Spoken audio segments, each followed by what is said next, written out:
This is a stimulus update and daily news report. Got some major update to share with you with inflation increasing and we are in a recession. What is being done about it? Well, that Inflation Reduction Act supposedly is not going to raise taxes, but congressional data says that it is going to raise taxes. I'll play you a video clip from Joe Manchin saying how it does not raise taxes on Fox News. Don't want to miss what he says there.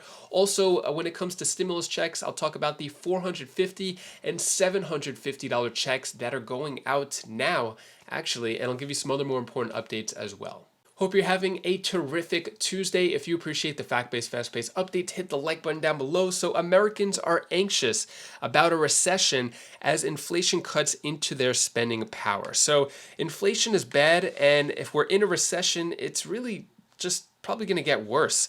As experts debate whether or not the U.S. is already in a recession, many Americans are already bracing themselves for a downturn. Consumer spending may have a big impact on the U.S. economy in the months to come, according to UBS, and which projects 40% odds of a recession in the next 12 months. One survey finds the biggest fears about a downturn vary by generation, yet to address each of them, coming up with a financial plan may be the best solution, one expert says. So I mentioned earlier on in the day that there are a majority of people now are living paycheck to paycheck, which is crazy, or actually maybe 2/3 or 1/3, I forgot what the study said, but yeah, it's kind of ridiculous. When it comes to what aid is being done, well, this big Inflation Reduction Act is supposedly supposed to stop inflation. Is it going to do that?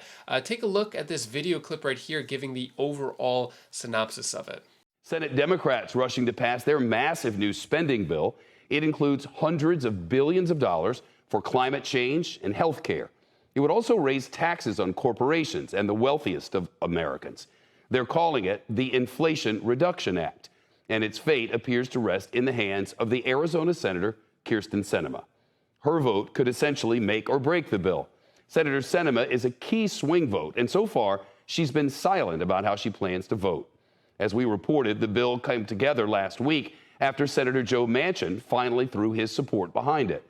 Today, Senator Manchin told reporters this bill is not about politics. He says it's about creating a path forward for the nation. So does it affect me politically or not? I didn't look at it that way. I still don't. Is it? People say, well, this is a Democrat bill, Republican bill, or a green bill. This is a red, white, and blue bill. Honest to God. That's all it is. It's an American bill. Now, the Senate Majority Leader Chuck Schumer says he's trying to get lawmakers to vote on the bill before they go on recess this month. CBC senior congressional correspondent Ilan Moyes with us. Is that going to happen, Ilan, a vote? Yeah, Shep. Well, Democrats are determined to vote on their new health and climate package in the Senate this week. Lawmakers are still combing through the text to make sure that it complies with the Senate's arcane rules. But this afternoon, Majority Leader Chuck Schumer said his timeline has not changed. The Inflation Reduction Act is going to be just what the doctor ordered, to bringing down costs for American families. We're excited and eager to pass this bill through the Senate as soon as we can. Democrats welcomed a new study today estimating that the climate and clean energy provisions in the bill could reduce greenhouse gas emissions by 40%, prevent nearly 4,000 premature deaths, and create up to 1.5 million jobs. But they pushed back against analysis projecting that the so-called Inflation Reduction Act won't actually reduce inflation. One nonpartisan forecast showed no statistical impact on prices. Another found a modest decline over the next 10 years. Republicans, who unanimously oppose this deal, called the data proof that Democrats are being disingenuous. The same Democrats who said that a $1.9 trillion spending spree would not cause inflation are now saying, listen to this, it's a good idea to raise taxes, kill jobs, attack American energy, and hammer American manufacturing, all in the middle of the apparent recession which they have already created. The one person we haven't heard from so far, Senator Kyrsten Sinema. The Arizona Democrat is withholding judgment until the final version of this bill is released. Shep, Democrats will need all 50 senators on board to pass this package. So without her blessing, this deal could still fall apart. So as Democrats are racing to get it done before the end of the week because they are going on their big vacation, their big recession state work period, but ultimately it's a vacation. They're going to go hang out, go to their second and third vacation home. Meanwhile, while the rest of Americans are suffering and having a hard time. So the White House dismisses congressional report that Schumer-Manchin plan would raise taxes. So the White House is doubling the projections of a nonpartisan congressional committee that the Inflation Reduction Act would effectively raise taxes for Americans incorrect and incomplete, pointing to the benefits in the plan that would offset Americans' pocketbooks. So the White House Press Secretary Karine Jean-Pierre dismissed the report from the Joint Committee on Taxation that found that the climate and tax agreement brokered by Senate Majority Leader Chuck Schumer and Joe Manchin would slightly increase tax rates overall for a number of income groups making less than $400,000. So you can see here, would slightly increase tax rates. I don't know what to think about that. Supposedly this thing is only supposed to tax the rich, but is it going to tax everyone else? Even Joe Manchin is defending this, saying Manchin disputes data showing social spending bill would raise taxes on middle class during recession. Here's Joe Manchin saying exactly who it raises taxes on and asks these really tough questions on it. Take a look at this on Fox News. Joining us now, Democratic Senator from West Virginia, Joe Manchin. Senator, welcome back to Fox News Sunday. Hey, Brett. Brett, thanks for having me. It's always good to be with you. You know, Senator, I talked to a number of business people over the past few days, and they really wanted to know this. They wanted to know why you changed or evolved your thinking, and why now? Well, I've never changed or evolved my thinking. I always felt we should be able to fight inflation and try to give relief to people all over America right now with the highest inflation rates they've ever seen. And next of all, we do it by producing. You've got to produce. And if you're going to produce, you have to be able to have more energy so you can get the gas prices down, have more production and more manufacturing so you can get people working and not have layoffs and things of that sort. So it's going to take some investments. I've always looked at that for a balanced approach. I never could get there, didn't think I was going to get there this time. But it all came to fruition and it worked out, and I'm happy it did. So in 2010, you said this: I don't think during a time of recession you mess with any of the taxes or increase any taxes. This bill does that. But here you are earlier this month. You can't be raising taxes. You can't make anything inflationary. You can close some loopholes. You can find out where there's some things that should be done that should have been done before, but it won't be inflationary at all. Now, technically, we're in a recession. And technically, according to multiple different organizations, this bill does raise taxes. They're wrong. It does not raise taxes, and I've said this before. I said all we did was close loopholes, if you heard. First of all, in 2017, the tax rate, corporate tax rate, was 35%. It went from 35 to 21, 14% reduction, Brett. And when that did, everyone says, oh my goodness, this is tremendous. All we're doing is basically saying the largest corporations in America that have $1 billion of value or greater have to pay a minimum of 15% to help this great country. That's all. I don't think anyone in West Virginia thought that anyone could get by with not paying at least or 21%. So we did not raise taxes. We've closed loopholes. That's all we did. I made sure there was no tax increases in this whatsoever. Well, here's the Tax Foundation.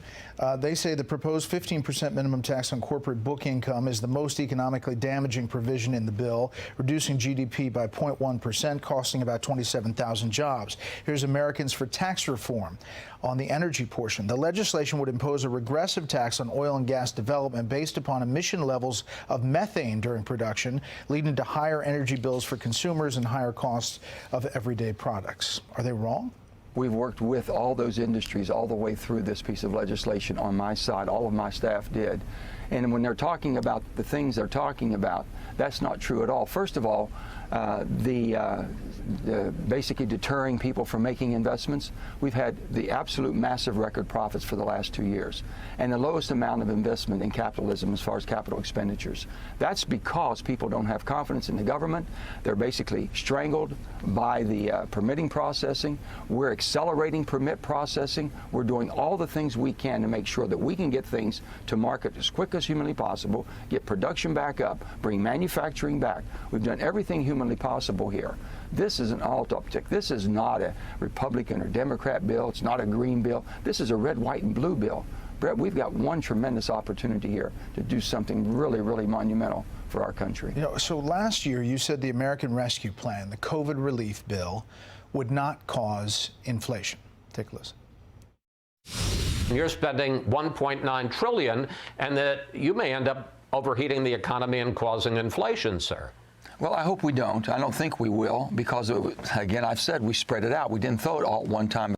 But most experts now believe, Senator, that spending, that bill did spark the skyrocketing inflation. So why should Americans believe you now when you say that this new bill will not exacerbate inflation? I made sure I don't make that mistake again. That's the bottom line. I make sure I didn't make that mistake again. With that, I tried. I was anticipating that we could help and do more, and everything that you have said here is correct, and I'm not countering that whatsoever. That's why I was extra cautious right now. And for the 8 months that I've endured being against Build Back Better and all the different things that the Democrat colleagues wanted to do, I thought was wrong. Definitely couldn't do any more and stopped all that from happening, Brett. This is a piece of legislation that's an investment. We've taken $3.5 trillion in spending that was aspirational spending that my colleagues wanted to do on the Democrat side, and we've taken that down to a $400 billion investment. We're not sending a check to anybody. You're going to have to basically produce. You're going to have to get out there and put some capital out there, take some risk and produce. Bringing manufacturing jobs back to America, building up a battery manufacturing and resourcing. I don't want to be dependent on foreign supply chains. That's exactly what has been happening. We're changing that. I'm just grateful that everyone's coming together. You know, my Republican friends, I've said this, we've done everything that basically, when you look in this bill, you've always wanted to basically make sure that we're able to reform permitting. We're doing that. You wanted to pay down debt. We're doing that. You wanted more manufacturing. We're doing that. We're doing everything you've asked. And I would hope in a normal time this will be a bipartisan bill, but I understand the toxic atmosphere we're in. Yeah. But there are some analysis groups, some nonpartisan groups. University of Pennsylvania, Wharton School, says the act would very slightly increase inflation until 2024, then decrease inflation after that. But it says roughly it's indistinguishable from zero, and they don't think it'll have an impact on inflation. So, I mean, that's a group that's looking at this. Brett, I respectfully disagree on that, but you know what? We can have differences of opinions. We paid down $300 billion of taxes into debt reduction, okay? 300, we've never done that in 25 years. We basically have taken $288 billion in savings that reduced the drug prices for Americans across the board. That hasn't been talked about for years, never done. We've accelerated the permitting process to bring products to market quicker. We've done all of this. And I'm saying, with that, we had 17 Nobel laureates the time before say that, oh, inflation is going to be transitory. Mm-hmm. So people have difference of opinion, but they have to work hard to find something. They're not giving credit for anything as quick as we're going to make changes, bring more products to market, bring more production, increase that. And I think you're going to see people, when they start looking and reading the fine print, there's an awful lot of balance and good here for the American people. All right, a couple more specifics, and then we'll talk broadly. This bill would give families making $300,000 a $7,500 tax credit to buy an electric vehicle. The Wall Street Journal writes it this way. The Biden administration is using regulation to essentially mandate that automakers churn out electric vehicles. Now taxpayers will subsidize that cost on top of the $7,500 electric vehicle tax credits, so affluent Americans can buy more Teslas. In April, you said this about giving tax credits to buy electric cars. And there's a waiting list for EVs right now with a fuel price of $4. But they still want us to throw $5,000 or $7,000 or $12,000 credit to buy an electric vehicle. It makes no sense to me whatsoever. When supply and demand, and we can't produce enough product for the people that want it, and we're still going to pay them to take it, it's absolutely ludicrous in my mind. So how did you go from ludicrous to signing off on it being in this bill?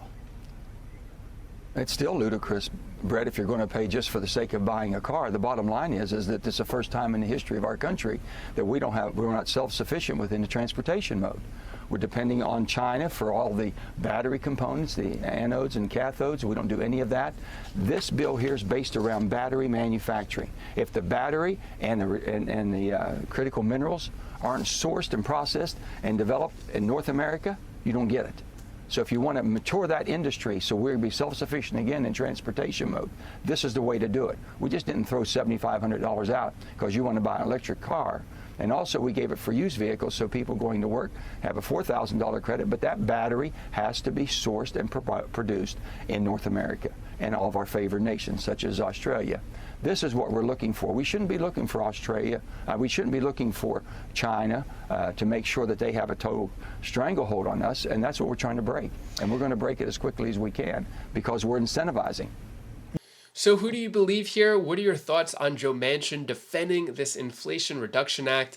He is for it, which is kind of surprising to see. Let me know your thoughts. Let's talk about stimulus. So stimulus check update. Millions to get $750 TABOR refunds in mail. What does TABOR stand for? Well, it is the Taxpayers Bill of Rights, and this is going on in California. So $750 checks in the mail soon as part of the Colorado cashback program that the state lawmakers passed earlier this year.